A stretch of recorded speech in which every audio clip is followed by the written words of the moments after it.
میں علی پرویز ملک صاحب آپ کی جانب آؤں گا. آپ کے لیے تو آج کل بڑی اچھی خبریں آ رہی ہیں.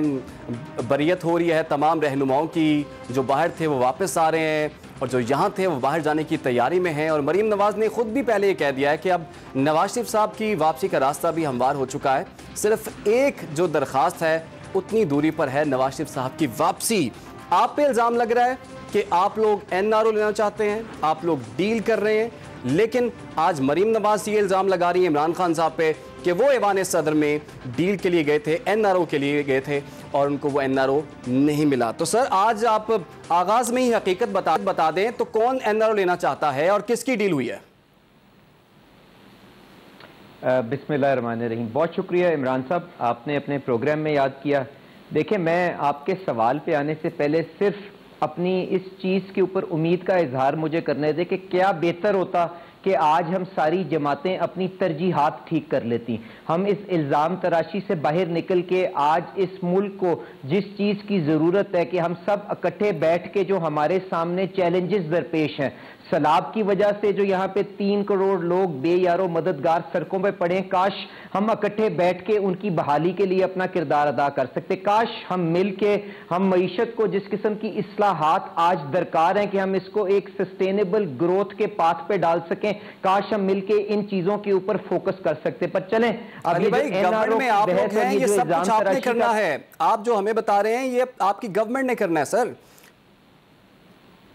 چلیں, میں تو آپ سے اپنی امید کا اظہار کیا نا, باقی کرنا تو گورنمنٹ نے ہے. اسی لیے جب فلڈ ریلیف سینٹر بنا تھا اس کے اندر ساری جماعتوں کو دعوت دی گئی تھی کہ چاہے آپ کے پاس 4 فیڈریٹنگ یونٹس ہیں, آپ ان کے جو انتظامی سربراہ ہیں ان کو یہ فلڈ ریلیف سینٹر کے اندر بھیجیں تاکہ ہم مل کے کام کر سکیں. پاکستان تحریک انصاف ہمیں یہی بتاتی رہی تھی نا کہ NCOC کا کتنا زبردست ماڈل تھا جہاں پہ فیڈرل گورنمنٹ اور پروونشل گورنمنٹس نے کوآرڈینیشن کے ساتھ وبا کو ٹیکل کرنے کی کوشش کی تھی. تو آج جب ہمارے پاس محدود وسائل ہیں تو ہم اپنی سیاسی انا سے آگے کیوں نہیں دیکھ سکتے؟ ہم آج آ کے کیوں کوآپریٹ نہیں کر سکتے؟ ہم کیوں پرویز الہی صاحب کو ہم نے جلسوں کے سٹیج کا معائنہ کرنے پہ لگایا ہوا ہے اور ان کو فیڈرل گورنمنٹ کے ساتھ مل کے سیلاب زدگان کی امداد کے لیے اپنا ایفرٹ کرنے کے سے روکا ہوا ہے؟ کیوں ہم آزاد جموں کشمیر کے وزیر اعظم کو روکتے ہیں؟ کیوں ہم KPK کے وزیر اعلیٰ کو روکتے ہیں؟ کیوں ہم گلگت بلتستان کے وزیر اعلیٰ کو روکتے ہیں؟ تو میرے سے آپ کیا سنوانا چاہتے ہیں؟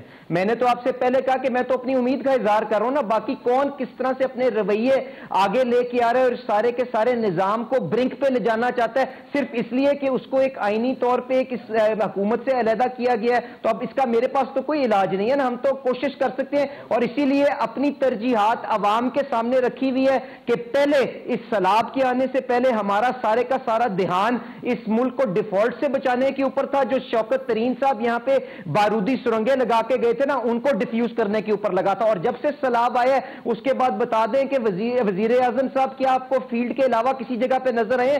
کیا وہ جا کے انٹرنیشنل کمیونٹی کو ریچ آؤٹ کرنے کی انرجیز جو ہیں سیلاب متاثرین کی طرف موڑنی چاہیے تھیں, لیکن آپ کی حکومت تو اس چکر میں ہے کہ عمران خان صاحب کو کس طریقے سے گرفتار کر لیا جائے, یا آپ کی حکومت اس چکر میں ہے کہ وہ کہہ رہے ہیں کہ دوبارہ سے پنجاب حکومت گرانی ہے اور پنجاب حکومت حاصل کرنی ہے؟ تو ترجیحات تو آپ کو بھی طے کرنی ہوں گی سر. اچھا عمران صاحب, پہلی بات تو یہ ہے کہ عمران خان صاحب کے جو اریسٹ وارنٹ جاری ہوئے تھے, اگر آپ ان کی طرف اشارہ کر رہے ہیں تو اس کا حکومت سے کوئی لینا دینا نہیں ہے. کائنڈلی یہ سارے کا سارا میں اس جانب اشارہ کر رہا ہوں. مریم نواز نے جو آج نیوز کانفرنس کی ہے نا, مریم نواز صاحبہ نے یہ کہا ہے کہ میری تمام جد و جہد جو ہے صرف ایک بات پر ہے کہ عمران خان کو پکڑا جائے.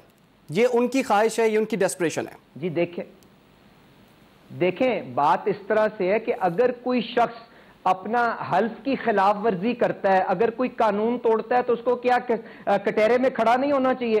اگر یہ سائفر کے معاملے کے اوپر مریم صاحبہ نے یہ بات کی ہے اور ان کے خیال سے یہاں پہ جو آفیشل سیکرٹس ایکٹ ہے وہ ٹوٹا ہے, تو کابینہ کی جو سب کمیٹی بنی ہے اس نے FIA کے ذمہ یہ تفتیش اور تحقیق لگا دی ہے نا. اب اس کے بعد یہ معاملہ جب آگے چلے گا اور پتہ چلے گا کہ لمیٹڈ سرکولیشن کا جو یہ سائفر تھا اس کو عمران خان صاحب کو جب وصول کیا گیا اور اس کو 1 مہینے کے بعد اس کی کاپی فورن آفس کے اندر جمع کروانی تھی, اور اگر انہوں نے نہیں کروائی اور اب وہ جیب میں ڈال کے بنی گالا لے کے چلے گئے ہیں, تو انہوں نے کیا قانون توڑا ہے کہ نہیں توڑا؟ انہوں نے کیا اپنا حلف توڑا ہے کہ نہیں توڑا؟ اس کے اوپر جب تفتیش ہوگی فیصلہ ہو جائے گا, اور قانون کو اپنا راستہ خود لینا پڑے گا. یہ نہیں ہو سکتا کہ عمران خان صاحب کے لیے قانون فرق ہو اور علی پرویز کے لیے یا کسی اور آدمی کے لیے قانون فرق ہو. اسلام آباد ہائی کورٹ کے اندر بھی جو یہ کنٹیمپٹ سے ان کی جان چھوٹ گئی ہے, حالانکہ یہ ریپیٹ فینڈر ہے, ہمارا اس کے اوپر کیا گرا ہے؟ میں نے کبھی میرٹس آف 62(1)(f) قانون کے اوپر تو بات نہیں کی, میں نے کبھی کنٹیمپٹ لا کے میرٹس کے اوپر بات نہیں کی. میں نے صرف یہ بات کی تھی کہ اعلیٰ عدلیہ نے جو معیار طے کیا ہے اس کے مطابق عمران خان صاحب کا کیس بھی آگے چلایا جائے, کوئی ایکسیپشنز نہ دی جائیں. تو اس میں کہاں پہ ہم نے کوئی غلط اپنی ایکسپیکٹیشن رکھی ہے؟ ہمارا تو یہ خیال ہے کہ ایک ہی قانون ہونا چاہیے, وہ سب کے اوپر ایکولی اپلائی ہونا چاہیے. بالکل, آپ نے بڑا اہم نکتہ اٹھایا علی بھائی, آپ نے بڑا اہم نکتہ اٹھایا. میں